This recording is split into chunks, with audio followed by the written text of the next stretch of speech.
Hi, everyone. Welcome to our fifth and final founder interview from the Parallax Startup Bootcamp Batch 1. I'm here with Brooke LeBlanc from Point 5, which is a startup we're going to talk about right now. So, Brooke, how are you today?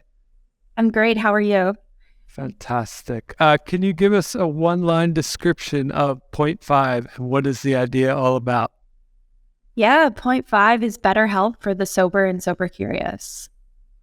Okay, and I read through your description on the Bootcamp website, and I have so many questions. So, what does BetterHelp look like? Are you thinking of an app, a community, a product? There's a lot of growth in the sober space right now. Yes, we've seen it grow over 200% since I incorporated the company last summer, which is pretty shocking. And that's only going to continue over the next 10 years. So I'm excited to be building in the space. This will be an app. So we're building an iOS mobile app. And it's also a membership platform. So you'll subscribe to be a part of the community. You'll have access to other people who are using sobriety as a means to an end to achieve their health goals. So you'll join a cohort. So for example, if you're training for a half marathon, you'll join a cohort of other folks who are also like-minded and quitting or cutting back drinking in order to do so. Yeah, that's really interesting, and especially for me because I'm really into running, but also I'm part of a running club that is created by a craft beer brand. So their thing is you go to a monthly run and you get a free craft beer afterwards. So I'm kind of in two camps where I want to be healthy, but I also still like beer. But there are a lot better non-alcoholic beers on the market now, so that's still an option. What inspired BetterHelp and Point 5 from your experience? Yeah, so what inspired it? I've been working in tech for the past several years. So I've worked for early stage companies, both seed stage and Series A. So I've seen what it looks like to really grow a team from the ground up. And when you're in a sales function at a smaller organization, you work directly with product. So every single conversation you have with the customer gets recorded. You send clips, either competitor intel or just feedback you can go relay to the product team, and you send it internally. So that was a really exciting time to use that professional experience to contribute to becoming a founder now. However, on a personal note, I am over 2.5 years sober. So I really decided to blend my personal experience of being a consumer of non-alcoholic beverages, someone who's been just a fan of the space, and I really have helped support over 10 of my friends get sober. Actually, one of my friends yesterday had her 1 year mark, which was amazing. And we're celebrating tonight at a sober karaoke night in New York City. So it's really cool. It feels like this underground movement right now. There's a lot of energy towards it, a lot of companies starting to get built. And I really am excited to create a tech product where I can scale my efforts of someone who is on a mission to help improve people's lives through sobriety. And yeah, it's been a really amazing time to turn something that was really hard for me to get clean in the start. I felt like I had a little support around me, but that was of my own making because it was COVID 2020 New York City when I got sober. So we were in lockdown. All my friends moved away. My family lives in another state in the United States. So I really want to create a product that's going to be your accountability buddy and your partner and your support system as you get sober. That's a really cool story, and kudos for going through that during the time that you did. That's a lot of willpower, and it says a lot about you. I guess since you have this experience in tech and now in sobriety, I wanted to get your opinion on this because it seems like there's a pretty strong dichotomy. So there's sort of like the conferences and the parties in San Francisco or wherever, where obviously there's an after party. There's usually good booze, or at least some booze, a lot of booze. And then on the other hand, there's sort of the, I don't know, health conscious, biohacking side of tech culture that's focused on being as healthy as we can, living as long as possible, eating very regimented, healthy diets. So what's your take on this? Obviously, you're happy that the healthy side is growing, but I'd love to get your opinion on this. Yes, you hit the nail on the head. It does feel like we're 1 foot in, 1 foot out to a new world, a world in which folks really care a lot about their health. They're aware of the consequences. So I know personally, before I got sober, I was probably about 8 years of a drinker. And a lot of the language that we throw around is that we'll either have a hangover the next day, and that's a consequence, or our liver is going to be hurting. And that's such an abstract concept because you don't see your liver, you don't feel your liver unless something's actually wrong.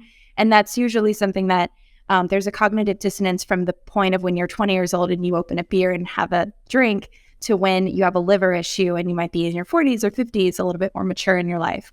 So I feel like there's this quake of folks jumping from the party scene to more of the biohacking scene because of this new science that's coming out.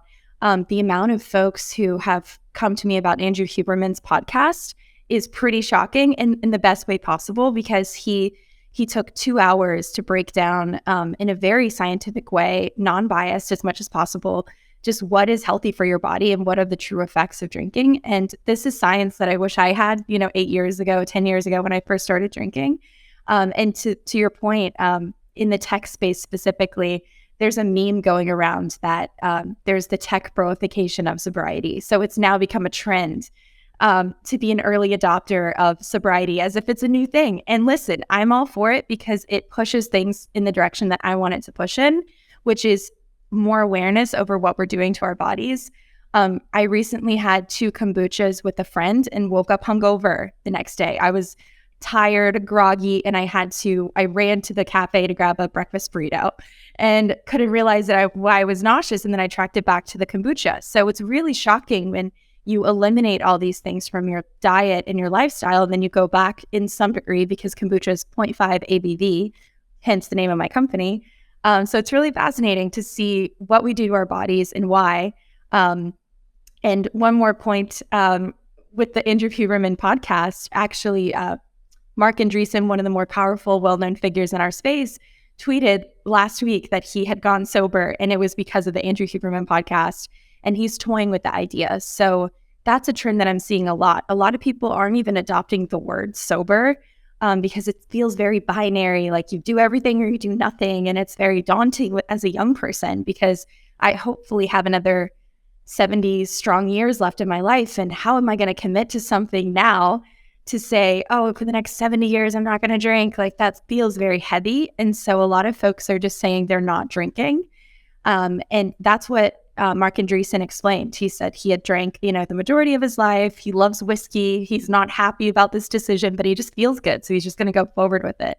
And that's a huge trend that I'm seeing too. And all of that contributes to hopefully the early customers that we'll have on our platform, because they're early adopters. They're already tapped in.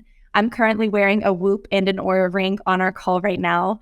So I'm a part of that group. So I'm trying to be as unbiased as possible in my answer, but it's an interesting phenomenon, and it's something that makes me really proud to see, and I just get a good laugh every time I see a meme. Right. There's been a lot of talk about it, and I'm curious, I guess, what you talked about the growth in the space over the last few years, and you're going to be a part of that. And so what other solutions are on the market? I guess there's a lot of NA drinks. There's Liquid Death, which is just water in a can, which is a ridiculously successful company in the US market and maybe in others, I'm not sure. But in terms of apps and software platforms or community-based platforms, are there other ones that you're looking at as competitors, as inspiration, anything like that? Yes. So there are a few. One of the most successful platforms is in farthest along in its fundraising journey, and therefore largest in terms of user base, is called Monument. And they help the recovery side of the market. So they connect folks with therapists and outpatient care, potential rehab facilities, and medication. If you have a physical dependency to alcohol as a substance, they're, to my knowledge, Series B, backed by Lerer Hippo and other really amazing venture firms. They might have raised again now, but that's to my knowledge. And so they're wildly successful in proving out the use case in this market, which is there's a real demand for a solution that will just help people and support them on their journey. The differentiation point between Monument and Point 5 is that we focus more on the lifestyle side of going sober, not as much the recovery side. However, I have spoken to dozens of folks who've reached out and deeply resonate with their story and understand the need for a solution in that space. So Monument is a great tool to do that if you're seeking help on that side of the space. And they also recently acquired a company called Tempest, which is a women's recovery platform. So that founder, I recently listened to a podcast of hers. She's a huge inspiration just as a human being and as an exited founder in the space and someone who's an early adopter. So really anyone who was early on this trend, who's been really digesting what sobriety looks like, what does that mean for the next, not one generation, because I'm the eldest Gen Z you'll find out there on the market, but what does it look like for Gen Alpha and all the coming generations? And what happens? Is alcohol similar to cigarettes? Is it going to evolve? It's a substance that's been around for thousands of years in other parts of the world. What is the history of drinking? What is the future of drinking? So I really love to socialize with folks who are on the forefront of this movement in the beverage space, in the tech space, and everything in between. Another mind that I really have enjoyed like going back and forth with, someone who I think is very smart in the space. Her name is Jen Batchelor, and she's a beverage founder of Ken Euphorics. She is whip smart and very forward thinking on this space. And I really, really admire some of the work she does. She has a brain imaging lab separate from their beverage. And this is just internal where they can measure in your brain the effects of drinking, which is really the organ that gets most impacted. So it's not really our liver. It's not really our, our hangover, like, oh, we have a headache. That's an effect of affecting our brain health. So I think what they're doing is really smart. There's a lot of smart people. I could ramble off, but those are just a few that come to mind. Right on. Well, yeah, it sounds like you have a really comprehensive understanding of the market and what you want to add to it. So I'm curious now, how do you think the boot camp will help you move the idea forward? Yeah, well, I mean, in day one, your team whipped up Victoria. She's amazing. She whipped up a landing page because I told her that right now we're in stealth and we don't have a landing page out right now.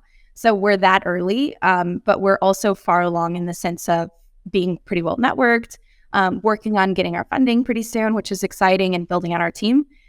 So really the missing pieces are just conveying this vision and bringing it to life. So I'm excited to keep moving forward in the boot camp. And just recruiting more people to our mission, getting more email signups, because we can always accept people on the wait list and be starting user interviews for research. So it's never too early to get out there and speak to our potential end customer, especially to inform us as we start to build the product once we've closed our round.